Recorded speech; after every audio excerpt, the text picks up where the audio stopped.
والله ما أعرف الفرق اللي ما متصدرة دورياتهم عايشين شلون وشنو إحساسهم.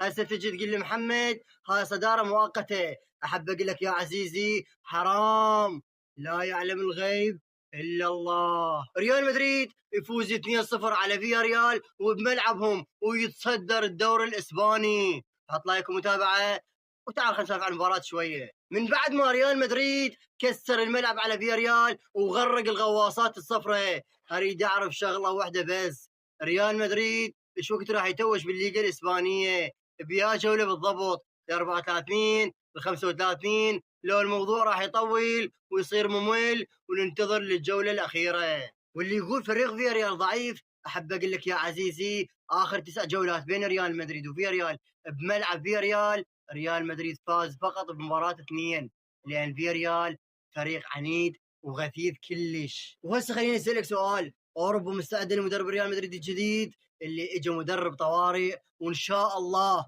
راح يخلي اوروبا كلها بحاله طوارئ؟ ريال مدريد بالشوط الاول صحيح كان سيء نوعا ما عدا كاريراس والارجنتيني ماستنتونو، يا اخي قدم مباراه ممتازه طول المباراه وانا قاعد اصفق له. كل احنا نعرف كانت مباراه مهمه لريال مدريد وكانت بنفس الوقت صعبه. ليش محمد صعبه؟ لانها بملعب فيا ريال وبنص جماهيرهم المتنمره اللي بس يتنمرون على فينيسيوس. ولكن عندنا محارب، المحارب اسينسيو مره لعب وجده متوفي، وهسه لعب مباراه وهو مصاب وقدم اداء يخبل. الشوط الاول كان بسلبيات